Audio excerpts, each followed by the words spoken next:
अब एक बहुत ही important question, what do you think which sectors are going to drive the markets and take us to a 5 to 8 trillion dollar economy in the next 5 years? इस question का answer सबको जानना बहुत जरूरी है। इस आंसर से सबको एक फेयर आइडिया हो जाएगा कि मेरे को कहां पे इन्वेस्ट करना है। If I am an equity investor और for that matter mutual fund investor, for that matter PMS investor, तो आपको पता लग जाएगा कि मेरे को कहां इन्वेस्ट करना है। व्हाई? बिकॉज कोई चीज जो ग्रो करती है आप उसमें इन्वेस्ट कर देते हो तो आप ऑटोमेटिकली आप भी साथ में ग्रो करते हो, आपका पैसा ग्रो करता है। अगले 5 साल में 2024 चल रहा है, 25, 26, 27, 28, 29 और 30, 5 से 6 साल में हमने $8 ट्रिलियन की इकोनॉमी बनना है और हम तीसरे स्थान पे आ जाएंगे after America and China. Growth में कोई ना कोई सेक्टर्स तो पार्ट प्ले करेंगे। मैं आपको 6 सेक्टर्स बताता हूं जिसमें हमारी इकोनॉमी को ये सेक्टर्स ड्राइव करेंगे। पहला सेक्टर है मैन्युफैक्चरिंग, ऑटो मैन्युफैक्चरिंग में आ गई, ईवी व्हीकल्स भी मैन्युफैक्चरिंग में आ गया, ठीक है ना। Second sector is infrastructure. देखो गवर्नमेंट को कैपिटल एक्सपेंडिचर करना ही है इंफ्रास्ट्रक्चर के ऊपर, उसको करते रहना जब तक हम डेवलप्ड इकोनॉमी नहीं बनते, इसलिए इंफ्रास्ट्रक्चर एक ऐसा सेक्टर है जिसमें आपके पैसे लगे ही होने चाहिए।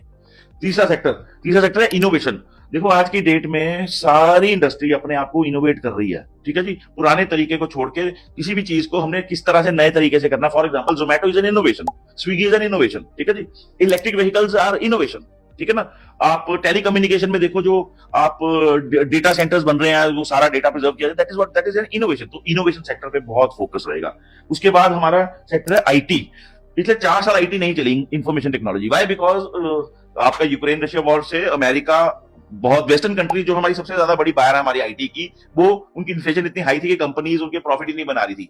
लेकिन अब क्या होगा, रेट कट होने शुरू हो गया तो हमारा आईटी जाएगा उनके पास, और डॉलर महंगा हो रहा है या रुपी फॉर दैट मैटर सस्ता हो रहा है, तो एक्सपोर्टर के लिए महंगा डॉलर हमेशा फायदा करता है। तो आईटी अगले 5 साल दबा के चलेगी।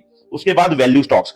देखो वैल्यू स्टॉक्स वो होते हैं जिनकी वैल्यू उनकी औकात से कम होती है, प्राइस ऑफ द शेयर, तो उसको हम अंडर वैल्यू स्टॉक कहते हैं। सो जो वैल्यू कंपनीज है वो अब चलेंगी, बिकॉज एफआईआई सबसे पहले आगे वैल्यू स्टॉक्स उठाती है। वैल्यू स्टॉक कौन कौन सी है? HDFC bank, ICICI bank, TCS, ITC, जितने भी for that matter blue chip companies हैं, जो लार्ज कैप कंपनीज हैं, जो अंडर वैल्यूड हैं, वो सारी चलेंगी। उसके बाद last but not the least is consumption.